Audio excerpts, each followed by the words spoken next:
Seja muito bem-vindo ao Mamãecast, o melhor podcast para mães da internet. E hoje, gente, eu tô aqui com dois convidados que eu nem sei dizer. Eu sou muito grata a eles, são convidados assim que moram no meu coração. E antes de falar dos meus convidados, eu quero falar para você curtir, compartilhar esse vídeo com outras mães, com outras gravidinhas, com outras pessoas que querem ser mães, porque muitas vezes a gente não sabe as informações que vocês vão receber hoje aqui. Então, compartilha já esse vídeo, se inscreve aqui no canal, dá o seu like, depois deixa o seu comentário, porque é assim que a gente chega em mais mães, em outras mulheres, é assim que a gente espalha a nossa corrente do bem. E eu tô estreando um quadro que é entrevista com especialistas, e eu trouxe dois especialistas muito maravilhosos. Doutor Amar, Doutor Léo, Marina Levi, Leonardo Valadão, meus obstetras, parto com amor. Obrigada por vocês terem vindo, viu? Eu fico muito feliz mesmo. Obrigada pelo convite. Imagina. Te agradece o convite e te parabeniza por toda a sua iniciativa de levar esse tipo de informação, falar sobre parto, falar sobre obstetrícia é algo que precisa ser falado na nossa sociedade. Sim, com certeza. Tem um autor, Michel Audin, que é um francês, uma das pessoas que iniciou esse movimento de humanização do parto, que ele tem a seguinte frase: para a gente mudar o mundo, primeiro a gente precisa mudar a forma de nascer. E é isso que a gente acredita. Então, você levar essa mensagem é muito importante. É muito importante, gente. O Parto com Amor, né? O Instagram deles é Parto com Amor, porque realmente é o que vem no sangue. Eles trabalham com parto humanizado. A gente vai explicar o que é parto humanizado, porque tem muito tabu, né? As pessoas não entendem direito. Acham que parto humanizado só pode ser um parto normal, natural. É tudo confuso.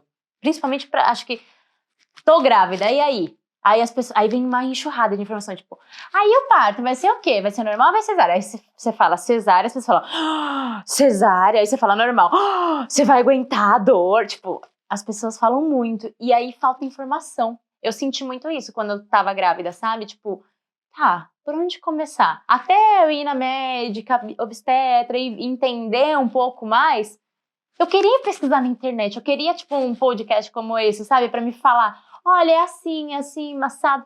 E eu sinto que falta isso. Então vai ser uma conversa muito rica. Mas eu quero também falar, antes da gente entrar no mundo da maternidade, eu quero que vocês contem um pouquinho dos bastidores de vocês, porque vocês são pais de 3, né? A Bia, a Gabi, o Rafa. Carol. Ah, Bia. Gabi? De onde eu tirei Gabi, gente? Carol, meu nome. Bia, Carol e Rafa. Gabi agora não... Bugou. Não tem nem Gabi aqui. Bia, Carol e Rafa, 3 gatos, gente, 2 cachorros, e eles passam horas longe de casa. Ou seja, Mulher Maravilha, Superman, apresento vocês. Mas a Mulher Maravilha. Mulher Maravilha, né, doutor? Sim.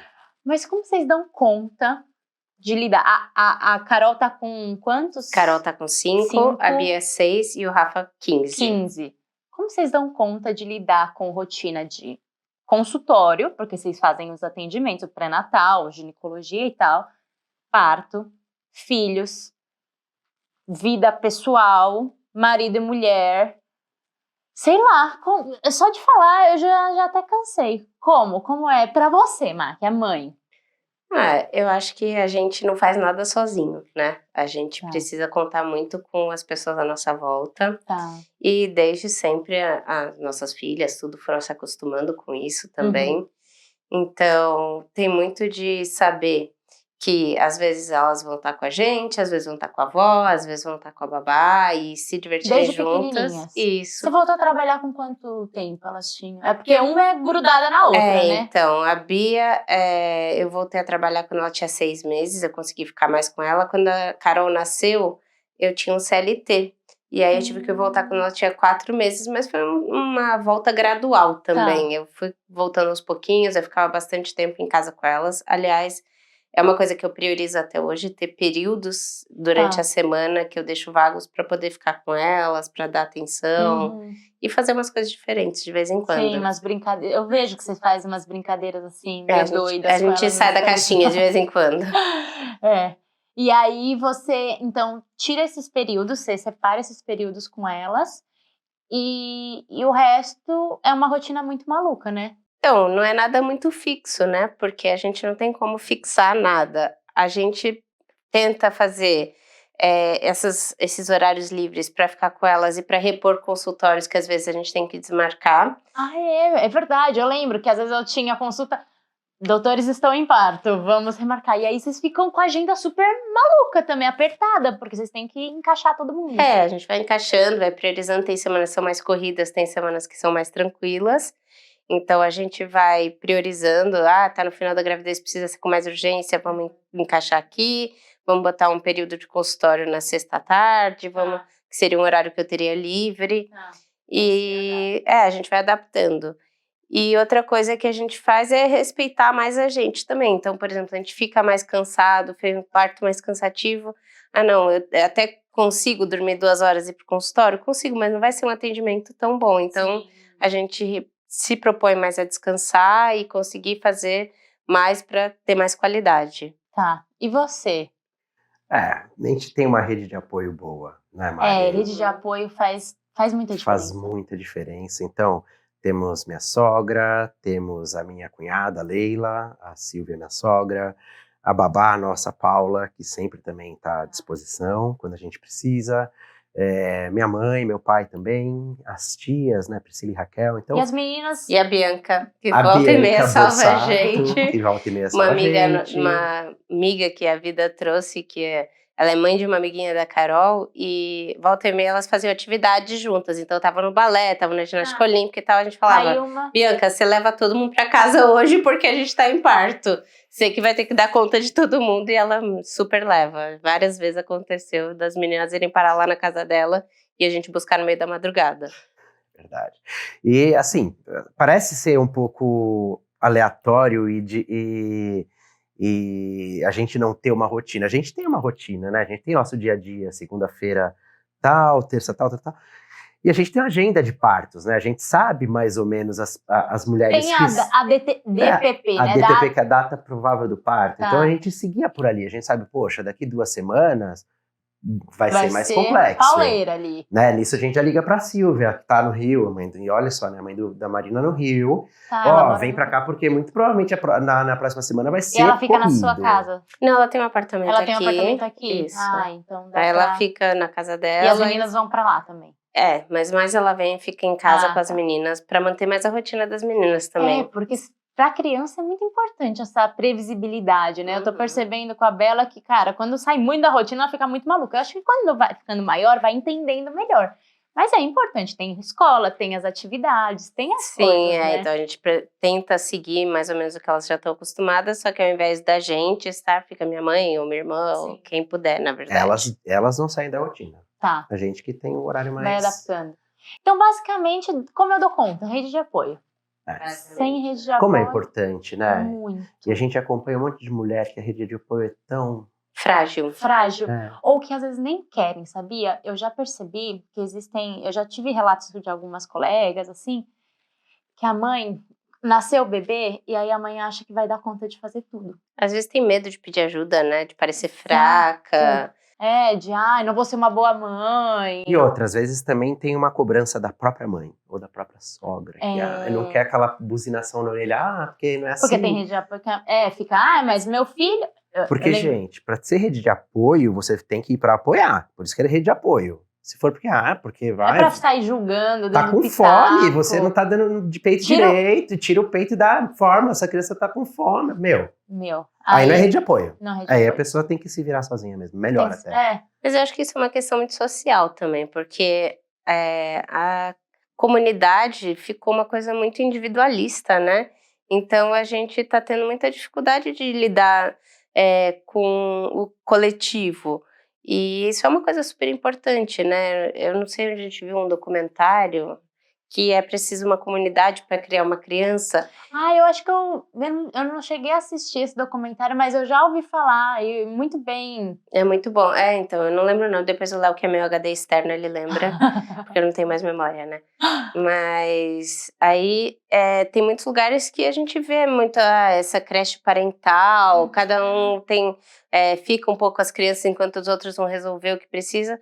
E aqui a gente acha que precisa dar conta de tudo sozinho, e a gente não precisa e nem consegue. A gente não consegue, na verdade. Não mesmo. Então não precisa depender só da família, ou depender só de pessoas muito próximas. Exato. Falando nisso, vocês fazem uma coisa que pra mim foi, assim, fez muita diferença pra mim na minha gestação e depois no nascimento da Bela, que é o grupo de WhatsApp com outras mães. Eu não sei se é praxe fazer isso, só que pra mim fez tanta diferença ter aquele grupo de WhatsApp com outras mães, que são todas as suas mamães, né, que vai nascer o bebê, e aí a gente criou o grupo do grupo, né, o subgrupo que ia nascer na mesma data. Gente, ali virou, primeiro que todo mundo se tornou melhor amiga sem ninguém se ver, porque tava todo mundo passando pelas mesmas coisas, aí quando nascia um, a gente vibrava e pensava, ai, e agora, quando vai ser o meu? E é tão bom ter essa rede de apoio, porque a gente fala de rede de apoio numa questão física, mas não é só uma questão física, esse acolhimento emocional também, que faz muita diferença. A gente se sente muito sozinha, né? Eu sinto que, nossa, quando a Bela nasceu, eram as únicas pessoas que eu conseguia conversar. Porque por mais que eu tivesse amigas que eram mães, era outra fase, era outro período, não tava entendendo, não tava lá de madrugada. As meninas estavam de madrugada comigo, tava todo mundo dormindo. Hora do TT. A mamada das 3, a mamada das 5, todo mundo junto. Todo mundo junto. Então, isso faz muita diferença. Não excluam nunca esse grupo. E agora, eu migrei, gente. Eu saí do grupo do nascimento, porque enche, né, o grupo de WhatsApp. Fica ruim logisticamente. Eu migrei do grupo do nascimento para o grupo dos maiores, que é ótimo também. Mas é muito bom. É uma região. Ideia da gênia aqui. Foi você foi que a teve Mari. essa ideia? Não fui eu, não. Foi você, gata, lembra? Foi assim, esse grupo surgiu da seguinte maneira. Início de pandemia, ninguém sabia nada sobre Covid. Ninguém. Todo mundo desesperado, a gente também não sabia. E aí, né, a gente tava em casa, isolado, as gestantes mandando um monte de mensagem, as puérperas, a gente falou, a Marina, vamos fazer um grupo.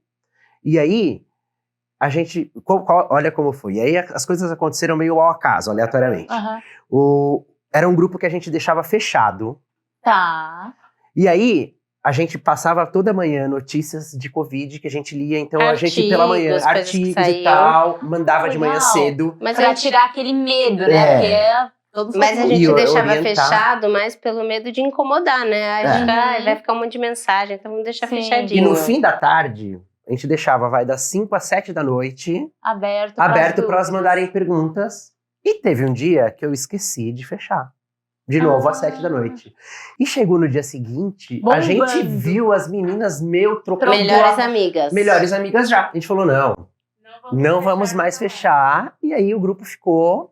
E é incrível esse grupo, sério. Acho que deve ter algumas mães que são mais reservadas e não devem querer entrar. Não, mas elas leem, hein? A maioria quer entrar, mas não comenta. Fala, né? É porque já são 2 grupos de 200, pensa, tá muito grande. Tá muito grande. Não, e se Deus quiser vão ter muitos mais, mas... Parece que depois de outubro o WhatsApp vai agora liberar para grupos maiores. Tomara, como é o Telegram. Né? Porque ainda bem que não foi Telegram, porque se fosse Telegram, ninguém abre. Ninguém abre. A gente até que montou um, mas não... Mas não funcionou. Não tá funcionando.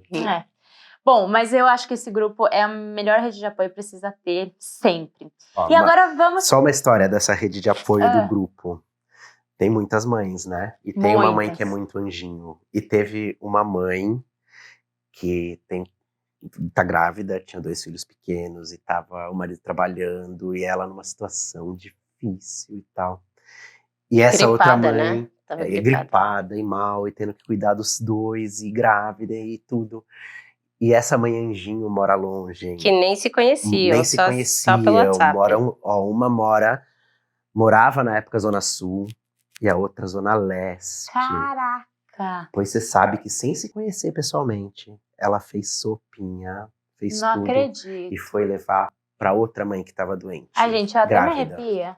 É muito bacana, né? É muito bacana. Não vou citar nomes, mas se vocês escutarem, vocês vão se reconhecer nessa história. Vocês estão e a gente ama vocês, pelo que vocês são. Não, é muito linda, assim, essa conexão. Isso que vocês proporcionam, sabe? Ah, claro, não é culpa de vocês, mas é culpa de vocês. E é legal porque estão todas mães na mesma vibe, sabe? Porque todas mães, sabe, ou estão grávidas ou vão ter filhos, então é esse acolhimento. Eu acho que esse acolhimento é essencial para todas as mães. Ou seja, se você tá grávida, vá no grupo Parto com Amor, passar com os doutores, que aí vocês vão entrar nesse grupo maravilhoso, entendeu? Se não tiver, faz o filho e aí entra. Boa. Faz o filho. E falando então de fazer filho, vamos supor, quero engravidar. O que eu tenho que fazer? Eu tenho que ir ao médico antes? É obrigatório? Não é?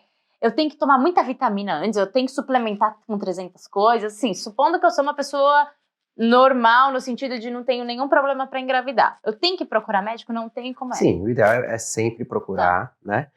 Tem que ser avaliado questão vacinal. Então, as vacinas estão em dia? Porque é legal estar em dia. Sim, porque tem algumas doenças. Rubéola, por exemplo. Rubéola é uma doença super prevalente, super comum, né? Hoje em dia, os quadros de rubéola são muito leves. A cada 4 casos de rubéola, 3 são assintomáticos. Nossa! Ou um quadro muito leve, muito frustro. Uhum. E a rubéola na gravidez pode séria? levar a surdez, alteração, microcefalia, abortamento. Se essa mulher vai ao ginecologista, ou obstetra, antes de engravidar, traz o seu cartãozinho de vacinação. Ela não é vacinada pela rubéola, ela tem que ser vacinada antes de engravidar. Porque é uma vacina que não pode ser dada durante a gravidez. Olha então, vê só. Começa por aí. Suplementação de ácido fólico. Ácido fólico, Exato. né? Pra que serve mesmo? Para evitar a malformação do sistema nervoso central, espinha bífida, malformações na coluna, anencefalia. Hoje em dia, por lei, o governo pede que a farinha de trigo seja enriquecida com ácido fólico. Porque as pessoas com maior dificuldade de adquirir medicamentos e tudo mais, ou pão é uma coisa que todo mundo come, né? Apesar que hoje em dia o pão tá caro também. Mas a farinha é enriquecida com ácido fólico para tentar diminuir a incidência dessas malformações de sistema nervoso central. Então, a pessoa que pretende engravidar, ela pelo menos por 3 meses antes de engravidar, precisa de uma suplementação adicional de ácido fólico para prevenir malformações de sistema nervoso central. Então, uma consulta pré-concepcional, mesmo para a mulher, para o casal que quer engravidar, que não tenha nenhum problema de fertilidade, é muito importante, porque alguns ajustes podem ser feitos. Olha, não sabia disso, não fazia, na verdade, nem ideia. Eu sabia que tinha que tomar ácido fólico, mas, sei lá, porque tem que tomar. Tá, e aí engravidamos. Quero fazer algumas perguntas sobre gestação. Gravidez de risco. Tá, são 300 milhares de possibilidades de gravidez de risco, mas quais que são mais comuns? O que tipo, a mulher tem que ficar alerta que, opa, minha gravidez de risco, eu tenho que ficar mais em repouso? Eu sei que são vários riscos. Eu tive diabetes gestacional, mas não precisei tomar insulina, a gente fazia o controle, ficava meu dedo todo dia, inferno, toda hora, ficava olhando lá, notava o papel e ela mostrava, comia até de madrugada. A doutora Má fazia assim, vai se acostumando, Carol, para acordar de madrugada, aproveita e come um pouquinho, porque a minha era em jejum. E aí eu comia lá meus nuts de madrugada para regular. Mas é um risco, né? Diabetes gestacional, tem pressão alta. Quais são as gravidez de risco, assim, que são mais comuns no dia a dia, assim? Conta aí, mais ou menos, pra mulherada saber, tipo, opa, tem que ficar com uma luzinha acesa aqui, porque essas coisas pode ser que eu tô... Então, as doenças que a gente vê mais no dia a dia no consultório, hipotireoidismo na gravidez, porque isso pode ter associação com o beta-HCG também, né, uma reação cruzada, a diabetes gestacional e a hipertensão, que são as mais de risco, né, a diabetes quando ela não é bem controlada, que nem você falou, tem que picar o dedinho sempre e tal, é porque as consequências acabam sendo mais graves, né, principalmente para o feto. E a pressão alta, que é a doença que mais mata gestantes no mundo, a hipertensão específica da gravidez. Então, pré-eclâmpsia. Então, são as que a gente mais fica de olho, assim, mais atento, e são as que a gente mais vê. Geralmente não casos graves, né? É raro a gente pegar um caso que precisa de internação para controle, de intervenção, Mas é uma coisa que a gente sempre fica com a pulga atrás da orelha. atento para avaliar. E aí você descobre só por avaliação médica. Só por avaliação médica, né? Uma coisa que eu acho que tem que ser discutido é esse estigma e essa denominação, gravidez de risco. Porque a mulher grávida, ela já tá passando por tanta coisa, e aí quando você fala, sua gravidez é de risco. Aí lascou. Nossa, parece que o mundo acaba para ela. Uma das coisas que eu falo quando se descobre o diabetes gestacional, porque é muito comum na nossa população, no nosso meio, o diabetes gestacional. Então, quando chega a mulher com um exame que vem alterado... Nossa, eu olhei pro Google antes de chegar, eu olhei no Dr. Google. Mas a primeira coisa que eu falo é, não se culpe. Porque a primeira coisa que vem na cabeça da grávida é o quê? Eu comi, eu fiz... Ou seja... Foi a primeira coisa. Eu tomava aquelas soda, sabe, Monan. Eu tomava muito. Eu falava, nossa, foi isso que eu fiz. Pois é, né? Pelo amor de Aquela Deus. frase, nasce uma mãe, nasce uma culpa. E a gente... tirar esse estigma da gravidez de risco, porque primeiro põe a mulher em parafuso, e segundo, a culpa que ela vai carregar, né? As coisas que eu fiz que estão fazendo mal pro meu filho que nem nasceu. Né? A nossa sociedade carrega uma culpa muito grande, né? E a gente tirar esse estigma, e até é dito mesmo para classificar atualmente em gravidez de risco habitual e risco não habitual. Tirar essa palavra de alto risco, para tentar tirar isso das costas das mães. Essa preocupação excessiva. Exato, esse estigma. E acaba impactando até lá na frente, no parto. Minha gravidez é de risco. Será ela que... já chega tensa, assim. Ela já chega com toda a sua vontade minada, com toda a sua coragem minada para ter um parto via vaginal. Na nossa cultura de cesárea. Não é? Porque a gravidez a cesárea é mais fácil, Exato. é mais segura. Assim. Exato. Olha, muito bom isso, hein? Nunca tinha parado para pensar. E agora, vamos continuar falando ainda sobre gestação, essas coisas. Peso. Porque é outra coisa de culpa de mãe, de grávida, que eu, inclusive, morri de culpa e falava, nossa, tô fazendo tudo errado. Tem um peso, porque a gente escuta, né? Grávida tem que engordar de X quilos a X quilos. Se você passou... Nossa, eu tô muito fora do peso. E às vezes a gente nem se preocupa tanto só na nossa questão estética, mas a gente acha que tá fazendo mal pro bebê. Como é que é isso de a mulher ganhar peso? Tem um impacto muito direto realmente? A partir de quando a mulher precisa começar a se preocupar com essa questão de ganho de peso? Como é? Então, eu acho que essa questão de ganho, tanto ganho quanto perda de peso é muito... porque tem mulher que perde, exatamente, né? Quando elas ficam super preocupadas. Primeira coisa importante a lembrar é que você não está comendo por 2, né? Você comer saudável é o mais importante, você passar os nutrientes, tudo isso para o seu nenê. Agora, o ideal é uma gestante que está dentro do IMC normal ganhar de 8 a 12 quilos na gravidez. Isso é o recomendado, né? Só que a gente sabe que tem gente que tem uma tendência maior a engordar, come mais, tal. Tem gente que tem uma tendência a emagrecer, sempre comeu besteira a vida inteira, começa a comer mais saudável na gravidez porque tá preocupado e tudo, vai perder uns quilos, isso é normal. E não tem problema, tipo, se você emagrecer na gravidez... Não tem problema, o bebê crescendo dentro do esperado e você comendo o aporte nutricional necessário, você não precisa se preocupar, tá tudo bem. Você vai perder sua gordura, que era o que você, né, tinha de excesso antes da gravidez. Maravilhoso, né? Perder a gordura na gravidez, gente. Olha que sonho de toda mulher. Mas a questão assim, o que acontece? Você já é um período que você vai ganhar muito peso num período muito pequeno, né? 8 a 12 quilos em 9 meses é bastante. Então acaba que a gente orienta não ganhar tanto peso. No começo, né? Porque é no final que a gente ganha mais, no né? No final ganha mais, essa é a tendência, porque o bebê tá ganhando mais peso. Nas últimas semanas ele, tipo, duplica, né? Tipo, cara, eu lembro que a Bela, tipo, tinha 1 quilo, do nada, tipo, tem 2,5. Tipo, oi, como é que cresceu? No final é mais ou menos 30 gramas todos os dias que o nenê vai ganhar. Isso é muita coisa. É muita coisa. Mas o que a gente orienta é que se chega no final, você ganhou muito peso, você não vai ter tanta disposição para fazer as coisas, você fica mais cansado, né? Sem contar que o seu centro de gravidade muda, acaba tendo dor lombar, acaba tendo algumas consequências disso. Então, acaba sendo mais prejudicial para você, se você ganha muito peso, do que para o bebê em si. Do que para o bebê.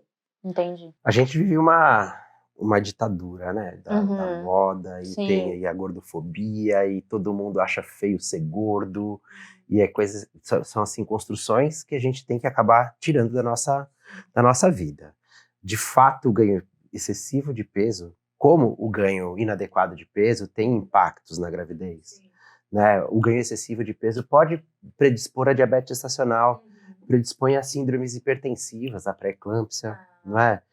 O ganho de peso pode levar, independente de apresentar diabetes ou não, a um bebê muito grande. Muito grande. Aqueles bebês acima de 4 quilos, 4,5 kg. Só o fato da obesidade na gravidez.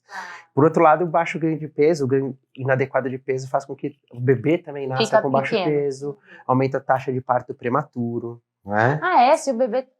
existe essa correlação de... A desnutrição na gravidez, ela se correlaciona com a ruptura prematura das membranas. A bolsa se rompe antes do tempo. Porque há uma a bolsa é feita de proteína, colágeno. Só se essa mulher não se nutre direito, essa bolsa pode romper antes do tempo. Então, leva a uma maior chance de trabalho de parto prematuro se essa bolsa rompe antes de 37 semanas. Entendi. Tudo impacta, não é? A mulher, ela precisa sair da ditadura, porque eu vejo muito a preocupação, e a gente escuta mulheres que já passaram com outros médicos em outras gestações, e quando elas vêm para o nosso consultório passar em consulta, a hora de pesar é um grande trauma, porque os médicos destruíam elas nas gestações anteriores. Você tá gorda, seu marido nunca mais vai olhar para você desse jeito. Tá doido. E acontece.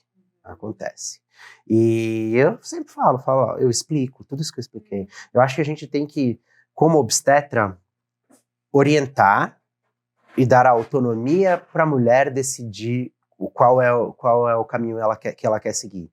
Não seguir a ditadura da beleza. Porque ela tá grávida. Sim. A gravidez sua, Carol, da Bela, é a da Bela. A próxima gravidez é outra. Você tá inserida em outro contexto da sua vida, em outro momento. Coisas que você não vou num japonês, ou não vou comer esse chocolate porque vou engordar agora que estou grávida. Eu acho que você acaba se privando de certas coisas que são importantes na sua gravidez também.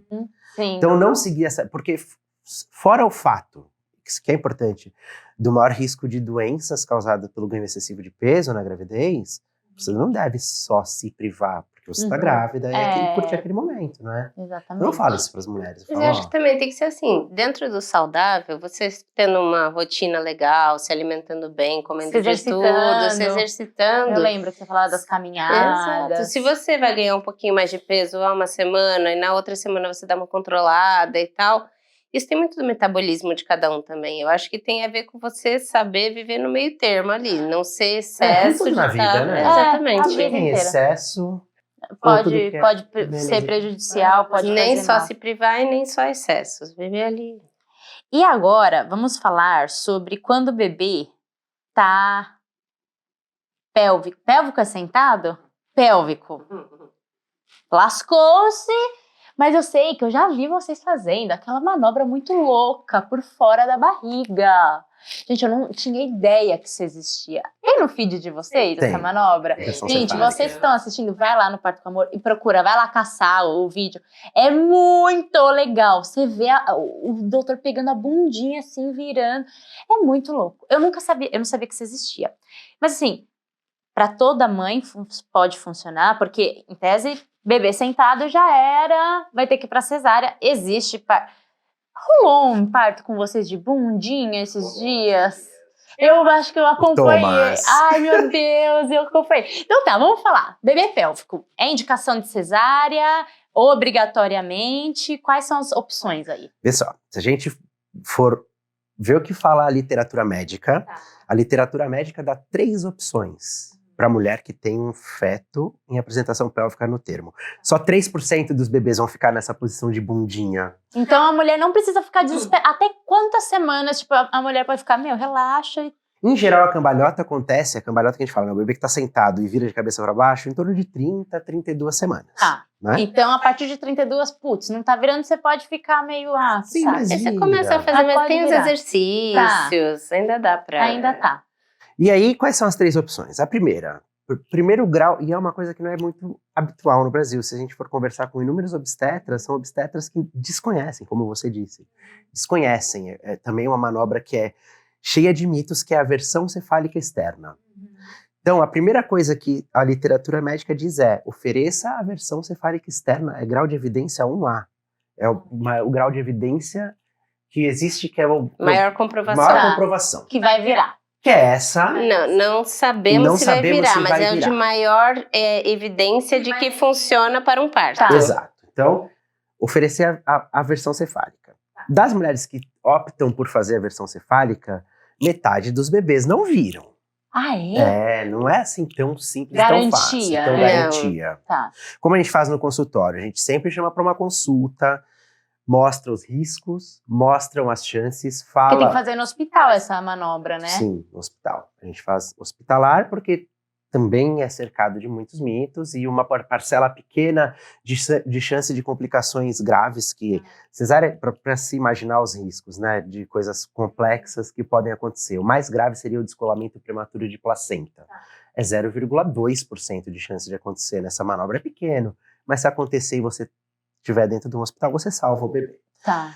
Então, eu mostro no consultório, olha, a placenta está nessa posição, ou a cabeça do bebê... Até falo para a mulher, podemos ir, mas a probabilidade, eu acho que vai ser difícil de virar. Mas vamos, querem ir? E o casal fica a critério do casal decidir. Então essa é a primeira coisa. A gente simplesmente coloca a mulher, não necessariamente anestesiada. Tá. Muitas vezes a gente fez sem anestesia, né, Mar? E a mulher aguenta? Tem mulher que aguenta. Tem mulheres que porque a gente aperta mesmo Sim, a barriga. Se forem ver lá que no vídeo, a também gente varia aperta conforme bastante, né? limiar de dor da Porque pessoa. vocês têm que pegar o bebê por fora, é muito Um louco pega pela isso. bundinha, o outro pela cabeça e a gente vai fazendo um carinho até o bebê virar de Que ponta loucura cabeça novamente. isso. Já aconteceu, já aconteceu, da gente virou agora, a mulher sobe pro quarto dela na maternidade pra receber alta, faz um ultrassom lá, o bebê já virou de bunda pra lá de novo. Já Que aconteceu. teimosia esse bebê. Esse Já. bebê já nasceu teimoso Já nem antes de aconteceu. nascer, né? Era Pedro. Era Pedro. Já aconteceu da gente virar, hoje, na semana seguinte, ela vir pra consulta com a Marina Ele tá Virou de desvirado. e tá desvirado. Daí até a mãe falou, esquece, vou pra cesárea amanhã porque esse nenê tá muito doido. A segunda opção é oferecer a cesárea pra mulher. Tá. Oferece a cesárea pra mulher, não necessariamente uma cesárea agendada, fora de trabalho de parto. Essa mulher pode entrar em trabalho de parto, o que é o ideal. E aí, uma vez que a mulher entrou em trabalho de parto, vai pra cesariana. E a terceira opção é essa mulher procurar uma equipe que seja experiente na assistência ao parto vaginal do feto em apresentação pélvica, o que, no nosso meio, no Brasil, são poucas as equipes que estão treinadas para isso, porque desde a residência médica tem-se o hábito de, quando chega esse tipo de caso, vai direto para cesariana. Eles Não dá nem espaço, assim, não dá nem pra espaço, treinar, nem pra para versão aprender. cefálica e nem para assistência ao parto pélvico, né? A gente, isso que a gente atende muito parto, a gente, assim, tem a humildade de dizer, a gente não tem tanta experiência na assistência ao parto pélvico. Então, a orientação número 3, quando a paciente acompanha com a gente fala, olha, a gente não tem tanta experiência, conhecemos pessoas que acompanham, se quiser indicam, e a gente deixa sempre a critério do casal para fazer essa decisão. Mas o parto vaginal pélvico, ele é uma variação da normalidade. Tá. Tá? O que significa isso? É normal. A maior parte dos bebês vai nascer bem. Tá. A maior parte dos bebês vai nascer bem. E nasce a bundinha primeiro? Nasce a bundinha primeiro. O pessoal fala que é o parto das dificuldades crescentes. Por quê? Se a gente pensar no bebê, a bundinha do bebê é pequena, a cabeça é grande. A bundinha passa com facilidade, mas a cabeça pode travar com o corpo para fora. E a maior parte das vezes vai nascer, mas as manobras para você corrigir essa cabeça que não sai são manobras complexas e que a gente não tem o treinamento adequado para fazer. Entendi. Entendeu? Entendi. Então, para não colocar... Porque o parto, ele tem que ser seguro para a mãe e para o bebê. Sim. Se a gente considera que a gente não tem a capacidade técnica para oferecer essa segurança, eu acho que a gente tem que ser muito honesto com quem a gente trabalha. Exatamente. E falar, olha, eu não tenho habilidade para isso, eu posso te oferecer isso e isso, e conheço pessoas que podem fazer, enfim. Sim. Né, eu acho que... Porque na hora H o negócio Exato. tá pegando, né? Tipo, não tem opção de... Agora você tá com o corpinho pra fora, Corpinho fica vai lá ali, procurar outro penduradinho. médico. Realmente. Não dá. Tá, e ainda continuando, falando ainda sobre esse mundo de parto. Vamos falar sobre esse tabu do parto humanizado. Hoje em dia tá na moda parto humanizado. Todo mundo fala parto humanizado, mas eu já vi um monte de parto que se denomina humanizado e você vê que humanizado as coisas são mal menos, sabe? Eu tive até amigas minhas que tiveram bebês e aí falam, é parto humanizado. Aí você vai ouvir umas coisas que você fala, é esquisito isso. O que é o parto humanizado? O parto humanizado ele precisa ser só via vaginal? Pode ser uma cesárea humanizada? O que vocês entendem sobre esse cenário atual? Eu acho que o parto humanizado é o que respeita a mulher e o bebê, né? Que respeita as decisões, respeita a conversa, né? Tem essa abertura de trocar ideia, o médico nos coloca como superior, ali impondo questões. Óbvio que tem situações, né, que a gente, vou orientar isso porque por causa disso, mas sempre baseado na conversa. Eu gosto de falar isso durante nossas consultas de pré-natal, que as nossas decisões, elas são divididas naquele momento. Porque eu não tenho como decidir o que é melhor para ninguém, só o que é melhor para mim. Então eu falo, nessa situação o ideal seria isso, você tá de acordo por causa disso, vamos explicando e tal. Mas assim, existe cesárea humanizada, claro, respeitando, né, aquele momento da pessoa, existe o parto normal com analgesia humanizado, não precisa ser nada radical. Porque eu lembro que quando eu tava grávida, parto humanizado. Basicamente, parto humanizado na minha cabeça só podia ser normal, né, natural. Eu não poderia tomar anestesia de jeito nenhum, porque aí já não ia ser... É como se colocassem na caixinha o parto certo, sabe? Tipo, eu vou ser menos mulher se eu tomar anestesia. Eu vou ser menos mãe se não for um parto vaginal. Eu vou ser menos mãe se, sei lá, sabe? Umas coisas muito extremas que aí a gente fica querendo se encaixar, de certa forma, e numa expectativa. Então, mas acho que isso é muito que as mídias trazem pra gente. Exato. A gente começa a se comparar com os outros. Só que cada um é um, né? A gente tem as nossas individualidades. Eu tenho pacientes que chegam no consultório e falam, eu sei que a mídia prega que tem que ser parto normal e tal, mas eu não quero passar por essa experiência. Não vai me fazer bem, eu não tenho a cabeça para isso. Então, eu acho que assim, não cabe a nós julgar o que cada um acha que é melhor para si. A pessoa conhecendo todos os riscos, benefícios, lado bom, lado ruim, ela tem o poder de tomar decisão. Os dois tipos de partos têm os seus prós e contras. Exato. E cada um tem o poder de tomar decisão sobre si, né? Então, eu acho que é muito isso. Você tem que dividir ali o que é a informação. E quando a pessoa tem a informação, ela tem a capacidade de julgar o que é melhor para ela. Perfeito. Então, na sua opinião, doutora, respeitar a vontade da mãe. Tem essa questão de iluminação, de playlist, porque teve playlist no meu quarto. Vocês se atentam para essa questão de, ser um ambiente mais calmo, menos frio, essas paradas aí? Tem coisas que são mais naturais, né, para o momento do nascimento. Então, o bebê tá saindo ali de um lugar que ele é mais escurinho, que os sons eles são mais baixinhos, que ele tem tudo isso filtrado. Se ele nascer para um lugar super iluminado, gelado, né, com uma música bombando, vai ser um baque para ele, né? Então, a gente geralmente oferece a opção de fazer uma transição mais calma, mais tranquila, mas cabe também a pessoa decidir o que ela quer, né? Eu quero música de arroto, por exemplo, que o Léo gosta. Naquele momento, beleza, quem vai decidir é ela, é a memória dela. Já aconteceu de nascer ouvindo death metal. Já aconteceu. Nossa, rock and roll. Tá bom, aí E cada um escolhe. Exato. Não é? O Léo, ele deu uma aula na Jornada da Santa Casa tem algumas semanas que a Carol participou brilhantemente. Humanização. E aí a gente perguntou para as nossas pacientes, para pessoas que não eram nossas pacientes, para pessoas de várias classes sociais e tudo, querendo saber para elas o que era humanização, o que era um parto humanizado. E essa palavra respeito apareceu muito, né?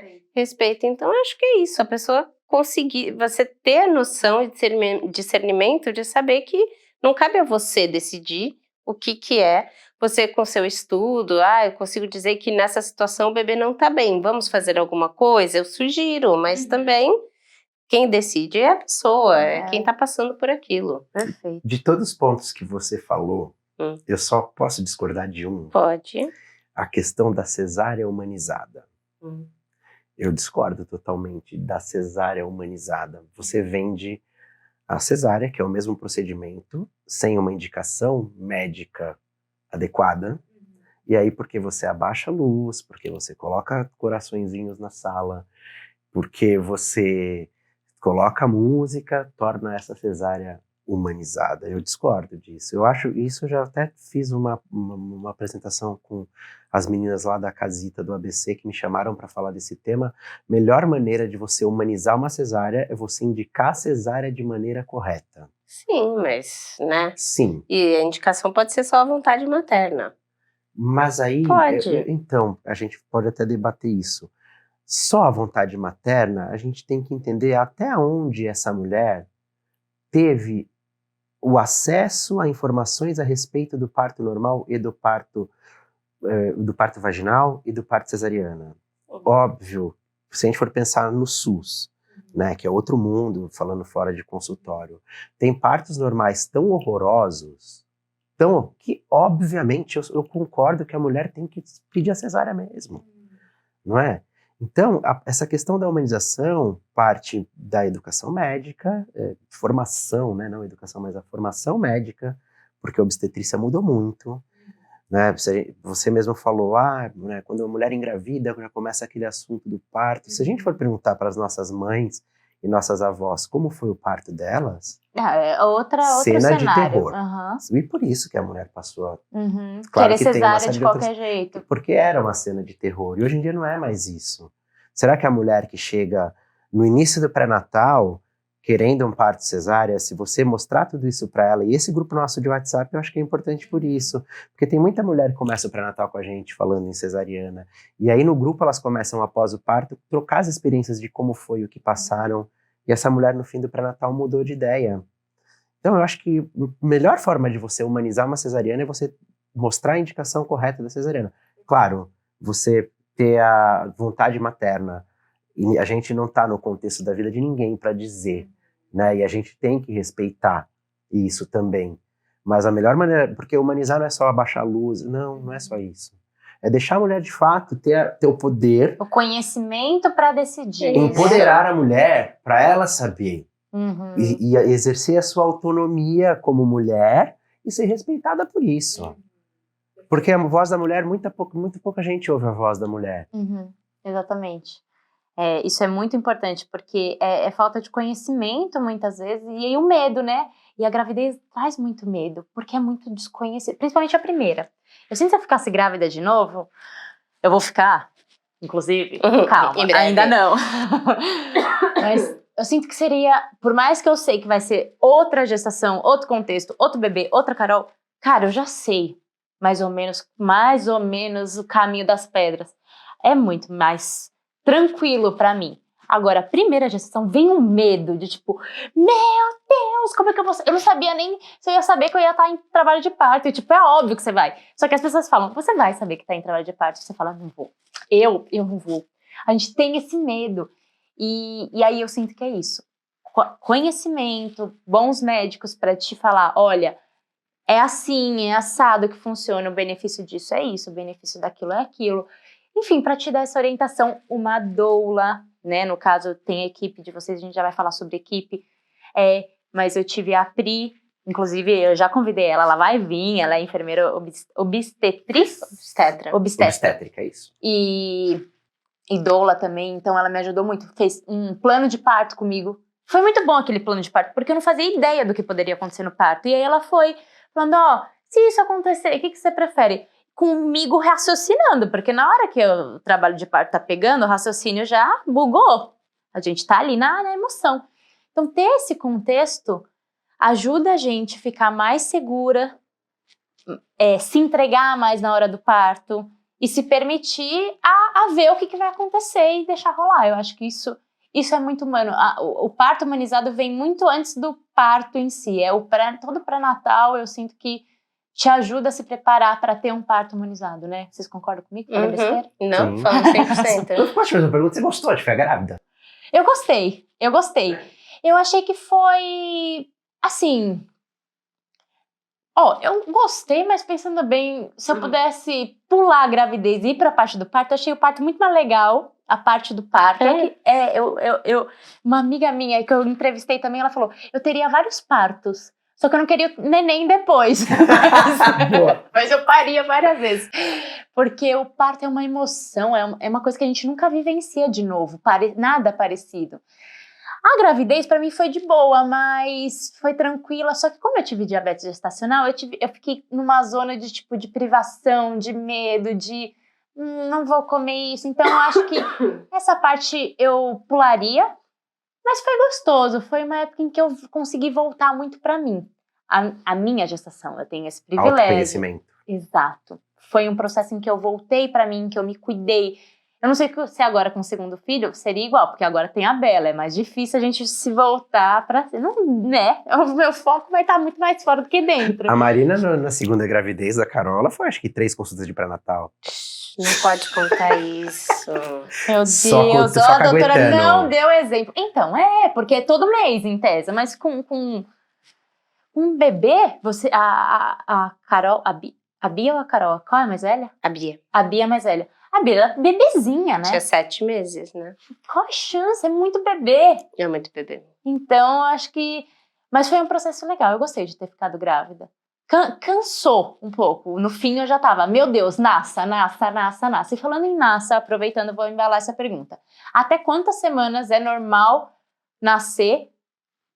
Ou a partir de quando precisa ter intervenções? 42 semanas. Gestação normal, de risco habitual, até 42 semanas.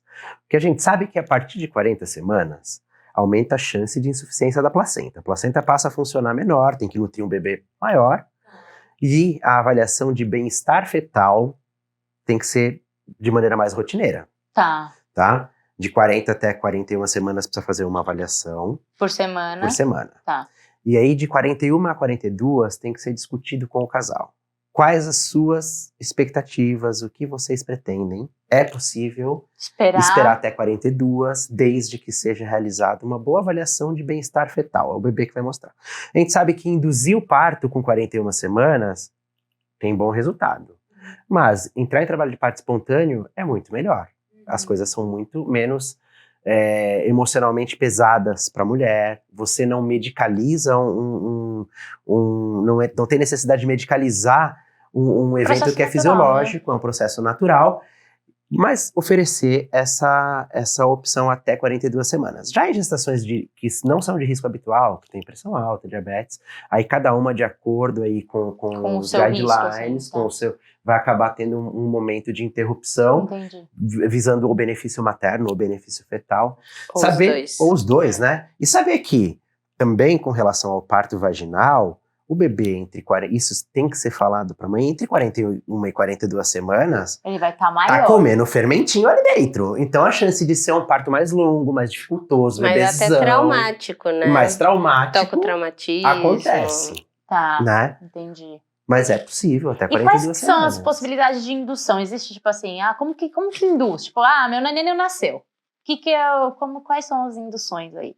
Então, existe desde o mais simples até a indução mais complexa, né? A gente pode começar com induções mais tranquilas, tipo acupuntura, descolamento de membranas. Dedinho da doutora Marina, meu Deus. Gente, dói esse negócio. Mas não dói tanto, sabia? É que incômodo, eu sou. A doutora até falou, nossa, você é bem resistente à dor, então eu não sou muito parâmetro disso. Mas eu nunca tinha ouvido falar também desse descolamento de membrana. O que é? Explica um pouquinho desse... O descolamento é uma forma de fazer o seu corpo perceber que está chegando a hora de nascer o bebê. Você teoricamente, na prática, afasta a membrana amniótica da parede do útero e aí você vai quebrando fibras de colágeno que tem ali e isso faz com que o seu corpo perceba que está tendo uma dilatação. E se está tendo uma dilatação, ele tem que começar a liberar a ocitocina para começar a ter contração. Então é uma forma natural do corpo entender. Vamos Exato, trabalhar. libera prostaglandina, né? Que é uma substância que faz com que o útero comece a ter contração. É a mesma substância daquele comprimido de misoprostol que coloca pra... Só que você tá fazendo isso, o corpo da mulher liberar isso. É uma manobra que tem que ser conversada, explicada no consultório, tem que ter consentimento da grávida, porque fala aí, é gostoso? Não Ainda mais é. a Marina. Ah, A Marina para, fala eu que sou- a Marina ela fala que Imagina, quando eu ótimo. descolo a membrana, não entra em trabalho de parto porque eu tenho dó. Não, que o Léo faz carinho nas Mas Não, a lógico, doutora ela eu não tem s- carinho. eu Se sei você que dói, é gente. paciente da doutora, vai com ela, porque ela vai na raça, mas o negócio Mas é pra acontece. funcionar. Ela né? descola Não a é membrana e funcionar. fala pra você, te vejo hoje à noite, É, não é bem assim? exatamente. E de fato você tá no Mas hospital. entra em trabalho de parto. Mas a ideia é fazer funcionar. Se não fosse pra funcionar, você vai com o Léo, que aí não funciona. E aí, descolou a membrana. Aí você faz esse processo, pode fazer. Aí se não funciona, tem vezes que descola e não funciona. Tem vezes que descola e não funciona. Aí, se tiver indicação, né, precisa realmente nascer, ou a mãe tá cansada, já tá no tempo e tal, aí a gente pode internar e aí começar a fazer induções realmente... Com remédios. Exatamente, medicalizadas.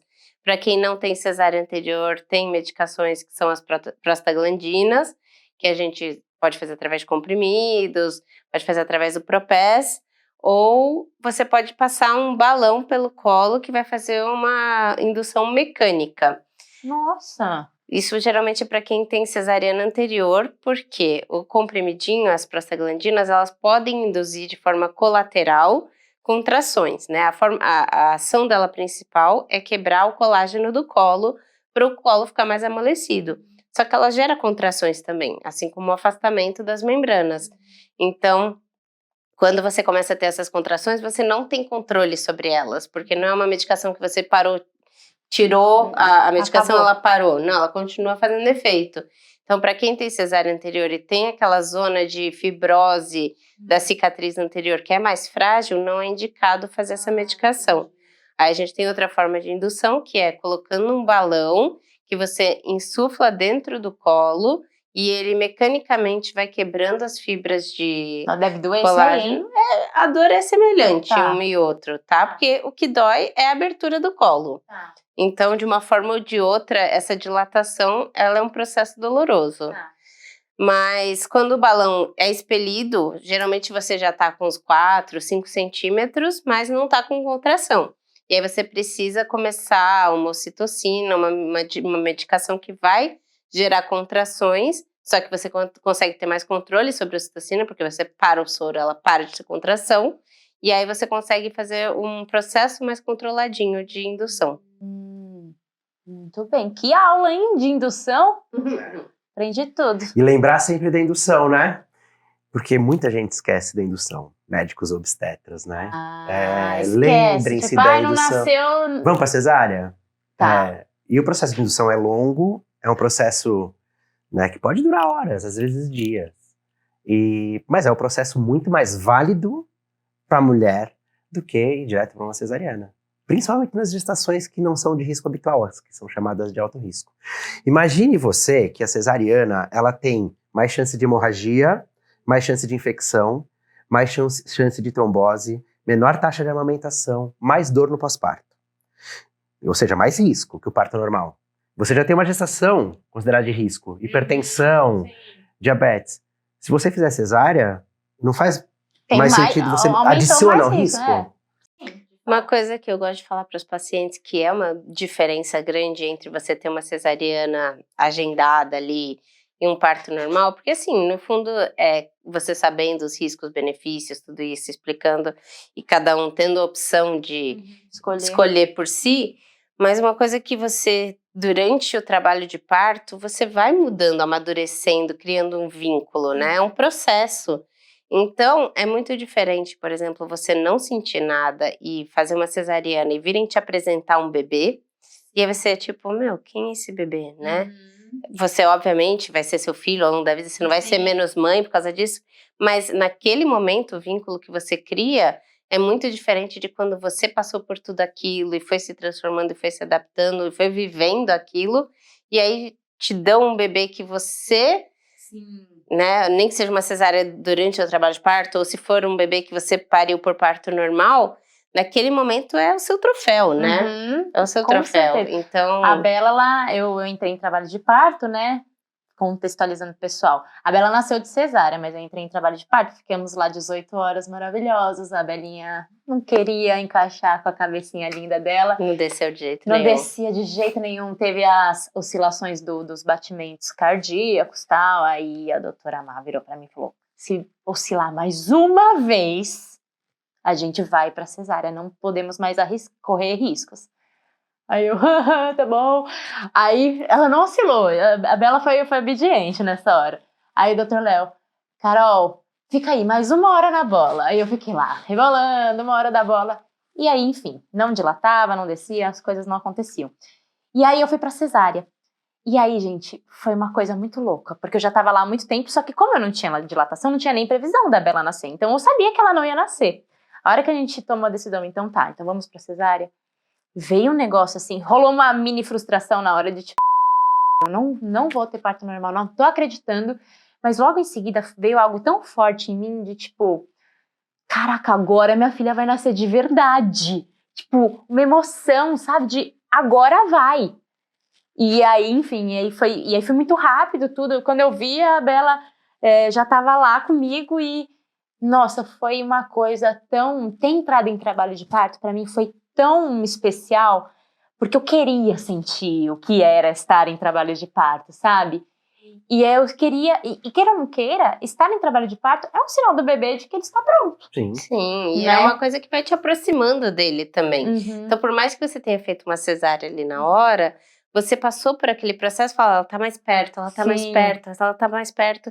E aí, quando vem o nenê pra você mesmo durante Sim. uma cesárea, a sensação é totalmente outra, Totalmente, né? sim. É um elo, é uma ligação. Exato. Então, eu acho que é uma experiência que, nossa... Trabalho muito... de parto é um barato. Eu falo isso pra quem passa em consulta com a gente, eu falo, cara, as mães, né, que vêm, nossa, eu falo, gente, vocês não sabem o que você tá perdendo. É um barato, é transformador. Sim. Não só a expectativa pelo bebê, Uhum. uma coisa que tem que ser falada, né? Porque sempre vai um acompanhante, geralmente o marido. Uhum. O marido nunca vai olhar para a mulher dele com os mesmos olhos que ele olhava para ela antes do trabalho de parto. Uhum. Cara, ó, é de arrepiar isso, Sim. porque a gente vê essa transformação no decorrer. Sim. Porque conforme a mulher interna, Uhum. né, e vai para o hospital, que é o momento que a gente chega, o marido tá com uma atitude. Uhum. E quando as coisas vão se intensificando no trabalho de parto, a gente percebe o marido, né, totalmente se envolver. E maridos que durante a consulta eram maridos que mal falavam, que não se envolviam tanto. E durante o trabalho de parto a coisa muda. Isso é pro resto da vida. É muito legal, é muito. O trabalho de parto... Bom, né, vocês são apaixonados, né? Vocês são suspeitos para falar sobre isso. E quanto tempo, em média, dura um trabalho de parto, assim?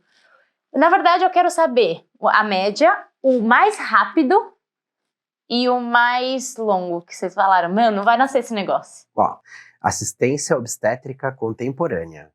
A gente não deve mais ser refém do relógio durante o trabalho de parto. Tá. Isso é uma coisa importante. Porque isso deve gerar uma ansiedade maluca, né? Gera intervenções desnecessárias, gera indicações de cesáreas desnecessárias quando a coisa está acontecendo bem.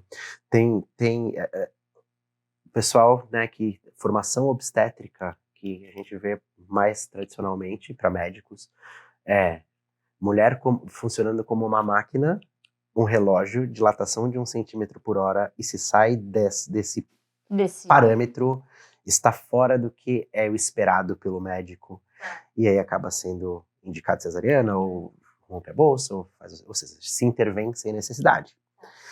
Trabalho de parto, isso eu falo para os meus alunos, melhor relógio é o sonar, escuta o batimento do bebê. O bebê está bem, a mãe está bem, deixa o trabalho de parto acontecer, porque cada mãe é um organismo, cada bebê é um organismo, e o trabalho de parto tem o seu tempo, que é individual. Agora, com relação a acompanhamento de trabalho de parto, poxa, tem partos rapidíssimos. Já teve parto que a gente não chegou no hospital. Já teve parto que, quando ligaram pra gente, falaram, olha, tá indo pro hospital, tá com muita dor. A gente chegou antes da paciente e quando chegou tinha nascido no carro. Ou nasceu no elevador do hospital. No elevador é minha amiga, hein? Exato, nasceu no elevador. A gente já estava lá. Gente, que loucura Da isso, transição né? do pronto-socorro para o centro obstétrico, nasceu no elevador. Enfim, Muito rápido. tem partos assim. que são rápidos. E eu acho que, assim, estando tudo bem com a mulher tem que agradecer quando o parto dela é rápido e sem necessidade de intervenções.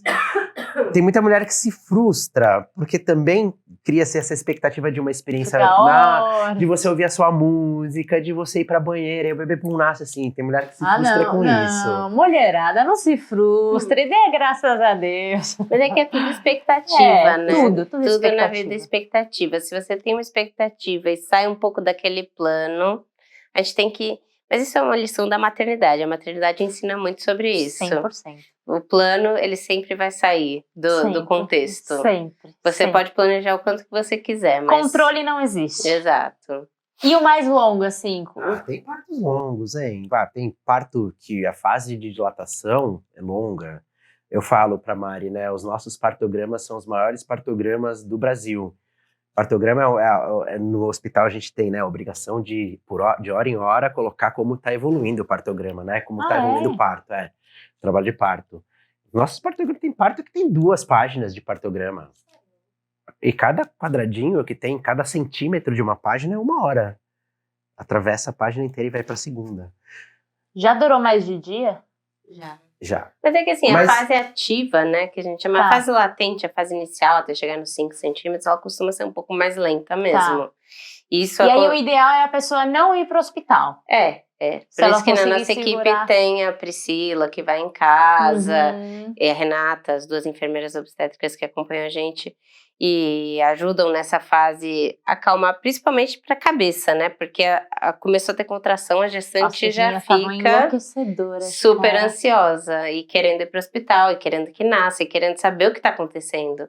E quando você tem alguém que vai em casa e te acompanha, e te acalma e fala, tá tudo bem, olha aqui o batimento, tá tudo bem, você tá com esse sangramento que é normal, você tá com as contrações legais. Sangra, né? Sangra. Eu lembro que tava sangrando e falava, cara, tá uma coisa errada. Vocês, calma, é normal, é sangrar, deixa aí. Isso ajuda muito, principalmente você tranquilizar. O medo, ele potencializa muito a dor.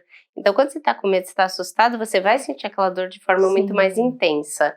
Se você tem alguém ali que sabe o que tá fazendo, que sabe que tá tudo bem, você consegue acalmar e você consegue sentir menos dor, efetivamente. Então, o ideal seria, assim, obviamente, tem as contrações, né, mulher, mas até 5 centímetros, fica em casa, relaxa um pouco, depois disso começa a pensar aí pro hospital, é isso? Isso, que é a fase ativa, as contrações começam a vir com mais intensidade e uma frequência mais alta também. E aí, quando você vai para o hospital nessa fase, a tendência é ter uma evolução um pouco mais rápida. Mas mesmo assim, varia muito de pessoa para pessoa. Tem gente que dilata 1 centímetro por hora, tem gente que dilata 4 centímetros em 20 minutos e a gente não consegue chegar para o parto. Tem gente que é um pouco mais lento mesmo. Tem gente que quando dilata a cabeça já está baixa e aí nasce mais rápido. Tem gente que começa depois que acaba a ter dilatação, já está com 10 centímetros, aí que a cabeça vai encaixar e descer. Então, tudo isso faz parte de processos diferentes. Então, a gente vai observando que é uma coisa que varia muito de pessoa para pessoa. Desapego de relógio, desapego de tempo. Total. Não, já teve parto esse ano, né? Foi. Que eu fui sábado à noite pro hospital, nasceu na segunda. Caraca! Foi. Mas isso faz parte geralmente de indução. Porque aí a indução, ela demora mesmo. É que assim, existem induções que a gente sabe que tem maior risco de complicações, né? Uma indução de parto gemelar, uma indução Vocês fizeram parto de gêmeos esses dias e foi normal. Parto normal. Cara, ela pariu 2 vezes, essa mulher. Essa foi guerreira. Ô, gente, parabéns, linda, amiga. parabéns. Caraca. A mamãe do Dom e do Tom. Meu Deus. E temos a mamãe do Dom e do Félix também, que foi gemelar esse ano. 2 partos vaginais gemelares. Caramba. E dá tempo da mulher se recuperar para parir o segundo? Sim. A gente dá esse tempo para ela também, né, Má? A gente pariu o primeiro e deita, descansa, amamenta. É muito importante já colocar o primeiro bebê no peito, porque amamentar libera ocitocina. E é isso que vai fazer as contrações voltarem. Porque o corpo... para. É interessantíssimo, assim. Teve o primeiro bebê, Tem uma latência, né? o Uma útero fase para de de ter contração. descanso. Olha. A natureza é maravilhosa. Para de ter contração.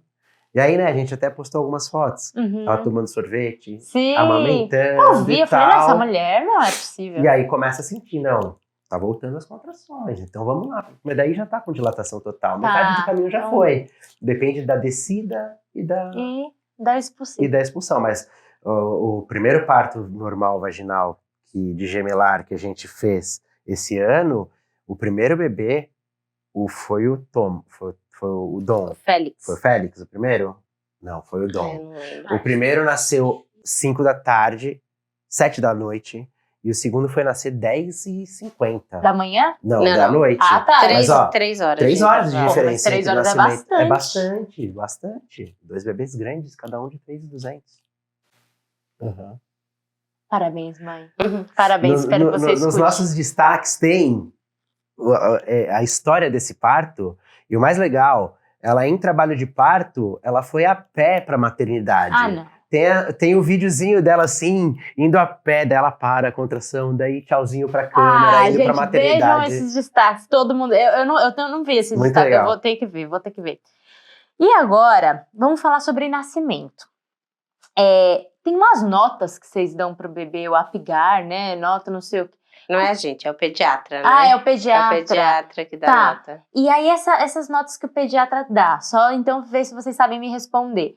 Porque, é verdade, porque aí, dependendo dessas notas, é coloração, Exato. e aí... Coloração, tônus, frequência cardíaca, movimentos respiratórios, e a quinta é Batimento cardíaco, você já batimento falou? cardíaco, frequência cardíaca. Tônus.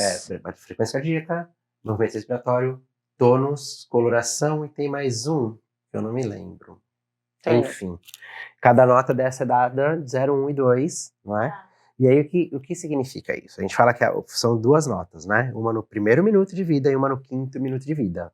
A nota do primeiro minuto de vida, em geral, é a nota do obstetra. Porque é o bebê que acabou de nascer. E a nota do 5º minuto de vida é a nota do pediatra. Entendi. A gente brinca com isso, né? Mas é um sinal de anóxia. Um sinal de falta de oxigenação do recém-nascido. E você acha que quando é normal cesárea, isso tem alguma, assim... Não. Algo relacionado disso? Não. Alguma relação? Tipo, nasce melhor o cesárea ou nasce melhor o normal? Não tem nada a ver. Não. Tá. Em geral, a cesariana, fora de trabalho de parto, essas cesarianas que são cesarianas agendadas, né, que a mulher agenda, vai, interna, e vai com horário marcado, sem nenhum sinal de trabalho de parto, a tendência é o recém-nascido ter mais síndrome de desconforto respiratório ao nascer. É um bebê que, mais provavelmente do que uma mulher que fez a cesárea em trabalho de parto, vai necessitar de oxigênio de suporte. Entendi. Essa nota de Apgar, ela quer dizer a respeito da oxigenação cerebral. Quando é preocupante a nota de Apgar? Quando, após 5 minutos, a nota for menor que 7. Daí é um bebê anoxiado. E aí a gente sabe que pode ter mais risco de paralisia cerebral, mais risco de complicações neurológicas. É uma nota importante. Vai pra UTI, né? Aí, em geral, vai pra UTI neonatal, e aí tem cuidados esses cuidados específicos para maiores. cada causa. E sobre a Golden Hour e cordão tardio do cordão umbilical, corte tardio do cordão umbilical.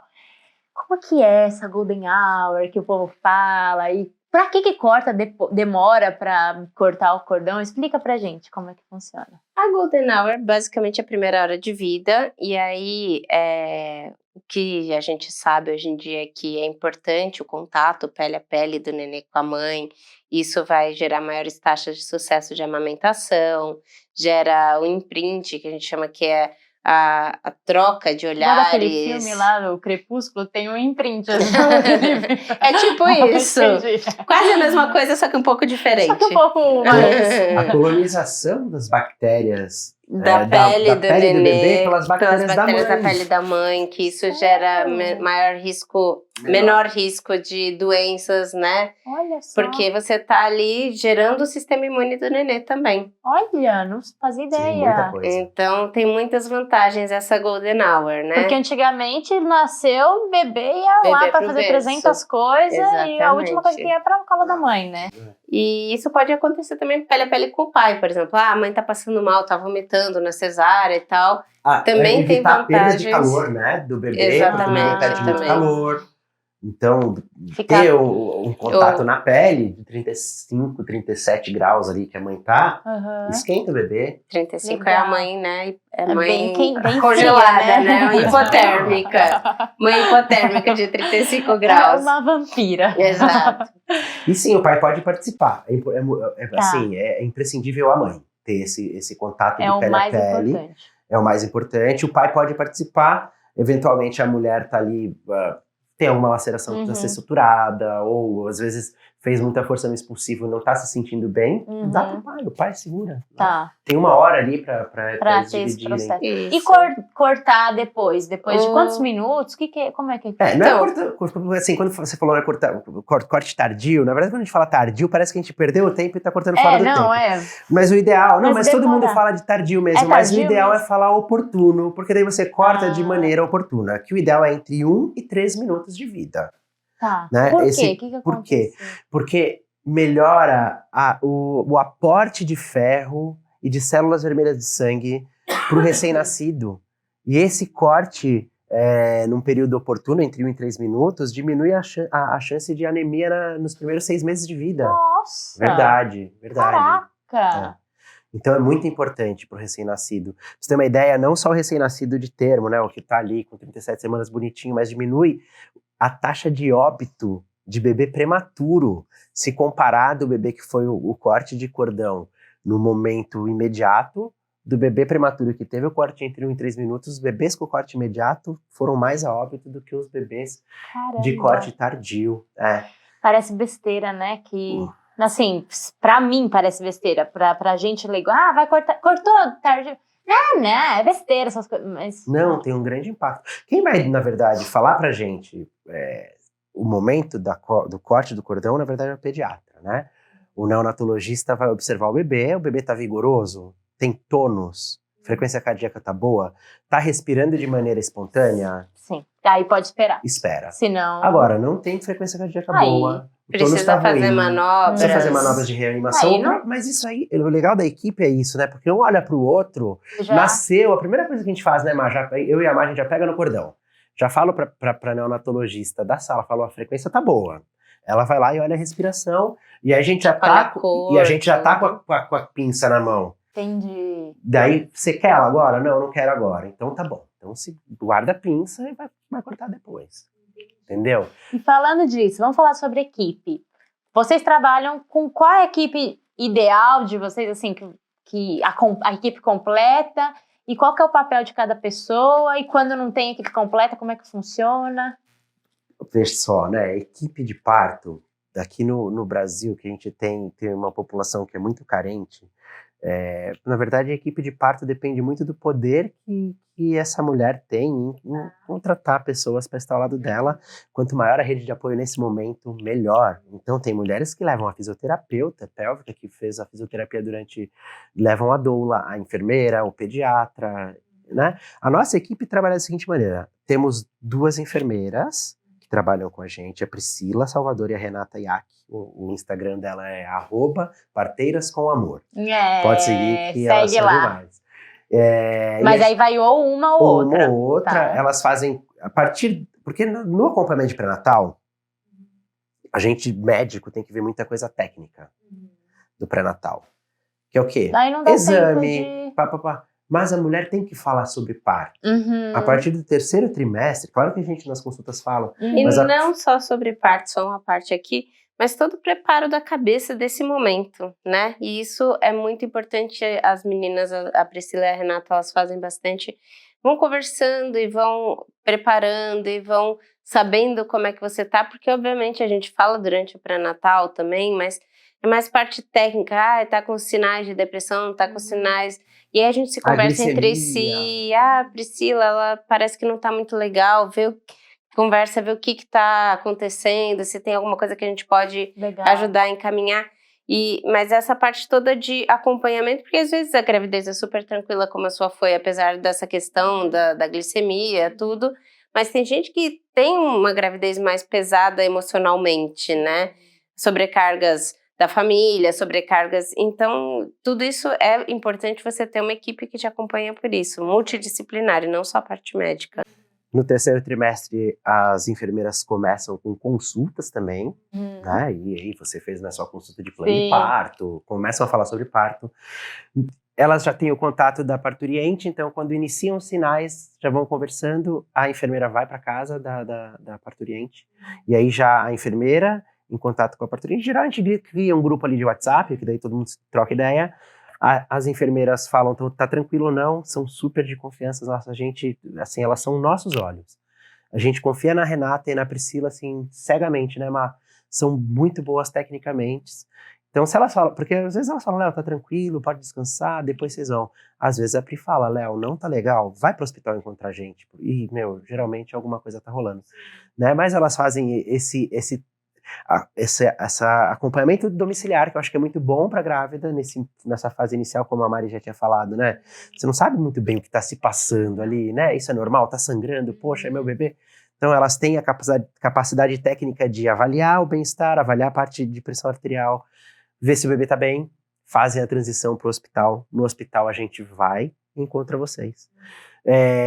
Daí tem os anestesistas. Na equipe de eu só são queria saber aonde estava o meu anestesista. Era a única pessoa, eu não queria nem te ver, doutora. Não queria nem saber da gente. Cadê o anestesista? E aí, muitas vezes, não é necessário, né, a anestesia. Quando está em torno de 8, 9 centímetros, a gente chama o anestesista, independente da parturiente não querer anestesia para analgesia, mas a gente sabe que existem complicações no pós-parto, e a gente pegou algumas, né, que o anestesista foi fundamental. Então, precisa agir rápido para anestesiar, uma placenta que ficou retida, enfim. Perfeito. E aí, com 8, 9 centímetros, o anestesista vai para lá, nasce o bebê, ótimo, se não acontecer nada, perfeito. Não usa. O ideal é não usar o anestesista, né? Em geral, a gente vai em 2 pro parto. A gente não é uma equipe que vai em um médico só. Quando o parto tá muito tranquilo, eu falo pra Mari, ó, tá quase nascendo, você não precisa vir, tá tranquilo. Agora, em geral, a gente vem em 2 porque se tem uma complicação, estar em 2 é fundamental naquele momento. E no pós-parto, isso foi uma coisa que a gente adquiriu depois. As mulheres que acompanhavam com a gente, elas tinham um preparo enorme pro parto. Elas iam leoas pro parto. E aí ganhavam um bebê, e aí bem-vindo à vida real.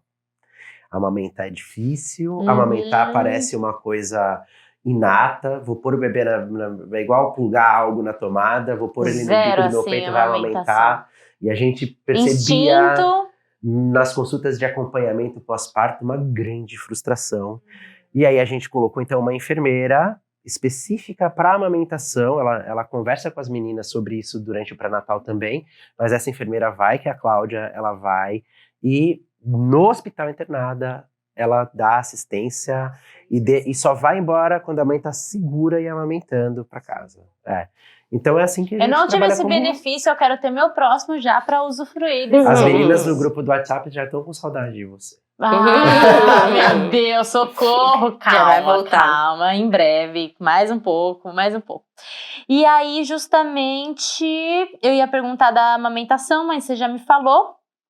E depois do parto, quanto tempo é saudável engravidar de novo? Tipo assim, eu pari hoje, meu filho tem 1 mês, sei lá, não sei, acontece isso, tipo, tão curto... Acontece, gente? Acontece. A nossa obstetra, a obstetra que fez os meus partos, ela engravidou 2 meses depois.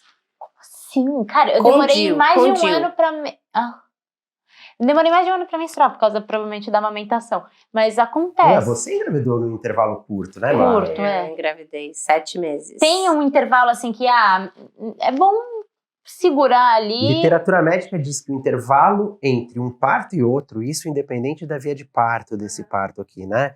Você teve um parto normal ou uma cesárea, o intervalo mais adequado, com menor risco durante a gestação e o parto seguinte é 1 ano e meio entre um parto e o outro. Então, 9 meses de bebê. 9 meses de bebê, 9 meses, então depois dos 9 meses, pela literatura... Aí... Seja cesárea ou seja parto normal, até para cesárea, tudo bem. São iguais, Agora, nesse intervalo mais curto, há uma maior chance para as mulheres que tiveram cesárea de ruptura uterina, há uma maior chance de prematuridade, de baixo peso. Para as mulheres que tiveram cesariana, há maior risco de placenta de inserção baixa, placenta que se infiltra mais no útero, que é o acretismo placentário. Tá. Então a gente tem que ter Antes esses desse cuidados. tempo. Um dos partos longos desse ano foi um intervalo curto interpartal, que tinha sido uma cesariana, né? Que ela internou para induzir, precisou induzir, ela internou no sábado à noite, foi nascer na segunda.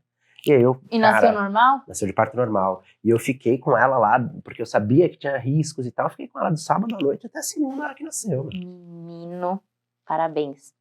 Cansa. Mas é gostoso. Bom, deixa eu ver aqui. E pra gente finalizar, quero saber de cada um, porque vocês podem ter opiniões diferentes, o parto mais... do Dr. Léo, o mais maluco, inusitado, que tipo, foi muito, caraca, que parto doido. E da doutora Marina, o parto mais emocionante. Vai pensando. Dr. Léo primeiro. Ou se vocês quiserem E trocar, aí, se vai, tiver... o seu mais emocionante? Qual que você achou? A gente se emociona em todos, né, Mar? Não, mas o mais, não precisa citar nomes, mas conta aí a situação. A gente é médico, assim, tipo... De coração. Old school, meio. Que as pessoas até perguntam, né? Pô, pacientes que acompanharam o trabalho de parto com a gente, eles vão jantar na nossa casa, são amigos meu. nossos. Viram a gente amigos, a gente se vai aproxima viajar muito junto, dos a gente nossos se aproxima pacientes. muito, né? Viaja junto. Viaja junto vai, e sai tal. pra jantar, Puxa, vai em cada casa. parto maravilhoso. Pô, não me esqueço do parto da Lívia, do Fabrício. Meu, pra mim foi animal aquele parto. Fabrício todo palhação lá, mas a hora que o bicho começou a pegar, ele... foi legal. Parto louco. Cara, parto louco... O parto da Chay agora. Chay, eu acho que da Chay o parto do Gemelar agora... Meu, o parto da Ana parto. Sterba, o primeiro parto da Ana Maria Sterba, que também foi uma das que teve gêmeos agora.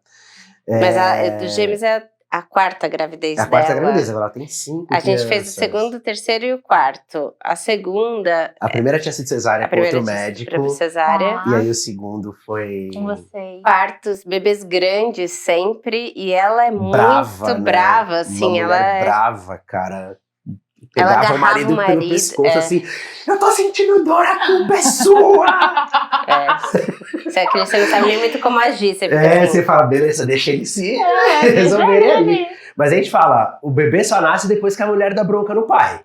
Olha. Verdade, cara. Enquanto a mãe tá ali toda dor de docinho. docinho, Acho que talvez faltou essa bronca. O da Ana foi bem louco também, né?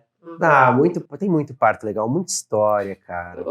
E fazer parte da história, às vezes nem o parto, o nascimento em si, mas aquele momento que a gente passou ali junto com o pessoal, é muito gostoso. Aproxima muito, meu. Eu gostei muito, foi muito emocionante fazer parto da Aline, pra mim foi muito emocionante, os dois, né? Que é uma amiga minha de muito tempo, e aí o primeiro parto dela, quem tava acompanhando era a minha mesma obstetra, que morava muito longe. Ela chegou com o bebê nascendo no hospital, e essa nossa obstetra morava em Guarulhos. E não dava tempo dela chegar, então ela me ligou, você tem que estar aqui em 7 minutos. E aí eu saí correndo de casa, assim, e eu consegui estar lá pro nascimento do mais velho dela, que foi muito legal. E no segundo a gente estava junto já. No segundo a gente estava junto, mas foi assim, emocionante também. Aquela coisa de estresse, porque você é responsável pela situação toda, mas é muito, muito bacana, tá? Deve ser histórias infinitas. Esse papo de, poxa, você, sempre perguntam para médico, né? Você não... Às vezes até pessoas acham, né? Você não pode fazer o parto de alguém da sua família. Pode, né? Pode. Mas você tá, de fato, envolve, né, emocionalmente envolvido. Mas a gente sempre se envolve emocionalmente, né? Com todo mundo. Com todo mundo. Nossa, às vezes paciente que, você sabe quanto a pessoa queria um parto normal, batalhou e tal. A gente se frustra e igual. Acaba indicando uma cesárea, cara, às vezes a gente fica mal, mais né? frustrado que a paciente. O Léo, nosso anestesista, fala, a gente tem o Léo anestesista, né? Ele fala pra gente, o Léo, ele fica mais triste quando indica cesárea que a própria paciente. Tá. Gente, eu amei. Tem mais alguma coisa que vocês acham que é importante a gente compartilhar, que eu não perguntei?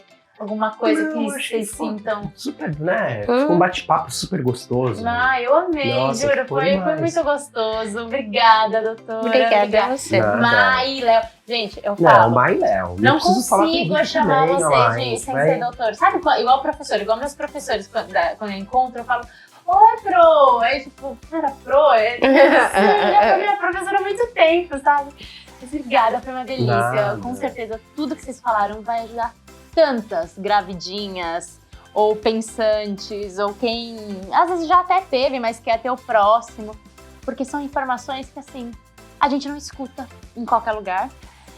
Às vezes, muitas vezes nas consultas, a gente não consegue ter tempo de perguntar tudo, ou na hora, eu lembro que na hora das consultas, eu pegava um bloco de notas, abria com a doutora Mai e falava, doutora, é isso, porque na hora da consulta, sei lá, É dá muita coisa, né? muita coisa, você quer saber como que tá o bebê, dá uma ansiedade, então, sim, foi um bate-papo muito rico, eu amei, muito obrigada. A gente Ah, agradece o amamos ter também. vocês aqui, De viu? verdade, muito bom. Espero que vocês tenham gostado também. Amamos. E é isso, gente. Se você gostou, compartilhe esse vídeo com outras mães, com outras grávidas, com outras pensantes, tentantes. Compartilha geral esse vídeo e deixa seu comentário aqui. Se você tiver outras dúvidas que a gente não perguntou aqui, deixa aqui as dúvidas. Quem sabe eu trago eles outros dias ou eu vou lá no consultório porque a vida... Não sei nem como eu consegui trazer eles aqui. Então, vamos lá. Gente, obrigada mais uma vez, viu? Obrigada. Nada. É isso, gente. Beijo de luz pra vocês. Até mais. Tchau, tchau.